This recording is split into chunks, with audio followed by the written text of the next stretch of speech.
What's going on, Mud Truckers? Welcome to Mud Trucker News. We know that recently the Federal Appeals Court blocked Trump administration on immigrants obtaining commercial driver's licenses, which were imposed after an illegal immigrant truck driver was accused of causing a crash that killed 3 people, right? And so the Secretary of Transportation has been going pretty hard on this and wanting to pretty much make it so strict that 200,000 non-domiciled truck drivers, 194,000 would lose their license and wouldn't be able to renew. So from this, we were waiting to see what Secretary of Transportation Sean Duffy was going to do after this court came back with this response. And Secretary of Transportation Sean Duffy states, "The facts are clear. Our national audit has exposed a complete breakdown in how states issue non-domicile licenses, allowing thousands of dangerous drivers to operate trucks. Our new rule closes a loophole that lets foreign drivers get a trucking license without proving they qualify. That's absurd and a direct threat to the public. Just look at the recent crashes by these drivers, which killed a dozen of innocent Americans. This is a crisis that requires immediate action. We won't stop fighting to keep dangerous, unqualified truck drivers off the road." So you heard it first. Secretary of Transportation Sean Duffy is going to fight this, and he wants non-domicile CDL licenses to be more strict, to have more qualified drivers driving a truck in America. And just moments ago, Secretary of Transportation Sean Duffy just got off of Fox News explaining his opposition on this and that he's getting his legal team together so that they can fight this.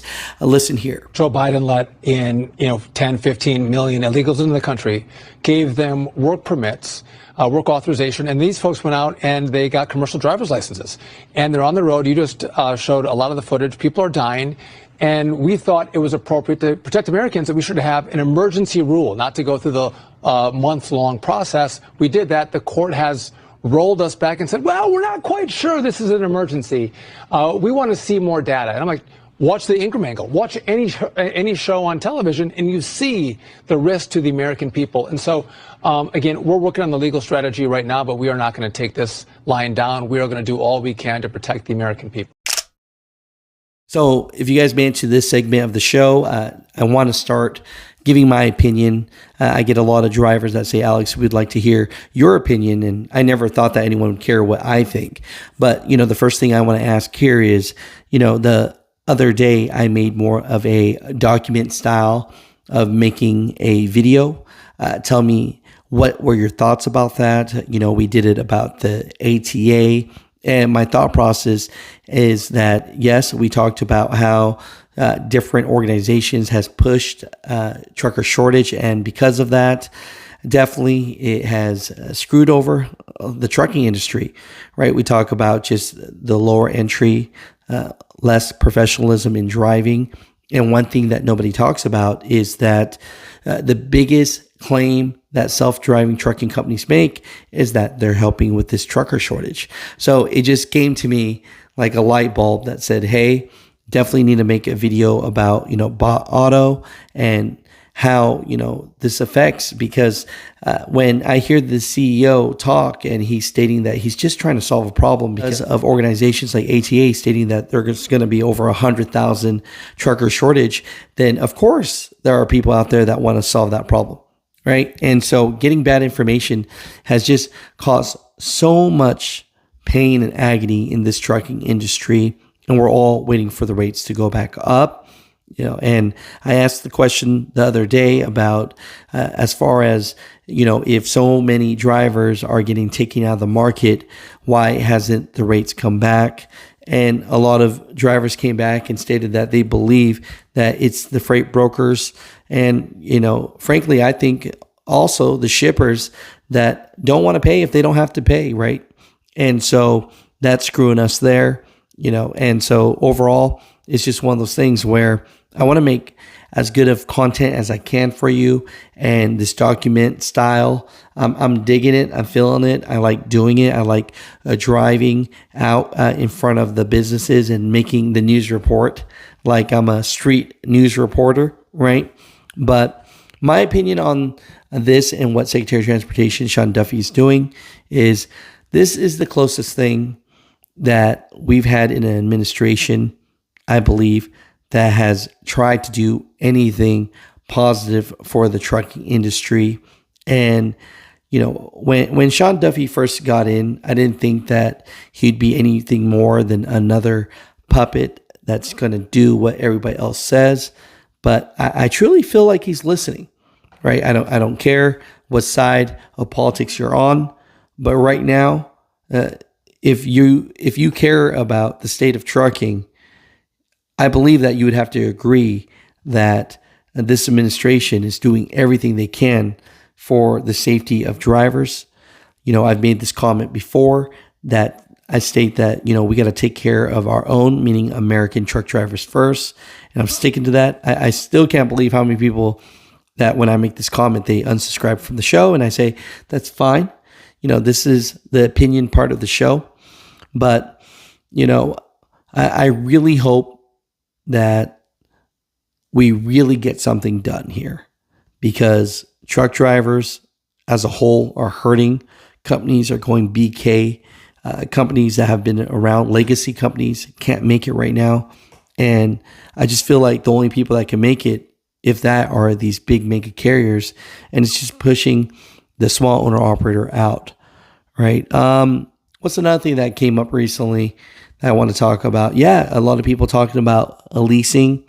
We should do a whole segment on that. But they're like, Alex, what are your thoughts about leasing? And my true thoughts about leasing is, hey, look, I understand that if you're leasing and you're making it, then that's wonderful for you. But if you got bad credit, and right now, traditionally, nobody's going to give you an opportunity. You don't have the experience, and no one's going to give you the bank's not going to give you the money to buy a truck. That's something that should really tell you something there, right? Is don't put the cart before the horse. And, if you're a company driver for a while, gaining that experience, and it's time for you to come out as an owner operator, that's awesome. You should go and do that. But honestly, when you're leasing, all you're doing is you're taking all the accountability and you're making it easy for these companies to make money off of you. They're selling you a dream. And, I just don't like leasing. And you could tell me, okay, let me backtrack that a little bit. I don't like when the company you're working for is telling you that you have to lease through the company and that you have to drive their lanes and you can't work anywhere else. To me, that's not a proper lease. If you go out and you go lease a truck somewhere and you bring your truck onto a company and you could run any lanes you want, you could take your truck off of their lanes and you could go do your own thing, then hey, you made that financial decision, that's fine. But if you right now have bad credit, no money, and there's a company out there that's willing to give you a lease, well, all they're doing is selling you a dream, and you're going to be broke doing it. And you just want the benefit of saying that you're an owner of something when we know dang well you didn't earn it yet, right? And so, I know I'm rambling on this, but the opinions that I have now are just, I think I'm going to do the news segments, and then I'm going to do a portion where I just kind of ramble on about some of the things that truck drivers are asking me about. And so definitely just want to bring up that there. A big question before I let you guys go. And we'll do a deep dive docu-series on leasing here. But how many of you have successfully, finished a lease and you were good after that? Because I think it's far in between. But for the ones that can do it, man, oh man, I'll be honest, you'd be a great, you're running so hard, you're never home. You do great under the right, I guess, situation. You do really great as an owner operator, right? But Mud Truckers, tell me, comment down below how you guys doing, how are you feeling?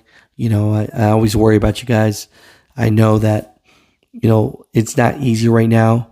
And tell me your top concerns, because I know number one is pay. I get that in every single video. Alex, we got to talk about pay. We got to talk about broker transparency. We got to move this needle somehow because I'm going broke out here. And I agree with you, so let's have those conversations. But Mud Truckers, yeah, I appreciate you guys. Look, sometimes, I think it's great that we can have these conversations. I try to keep it professional, but let's share our opinions. And that's what I want to start doing as well. Right. So I appreciate you guys. I love you guys. I'll talk to you guys tomorrow.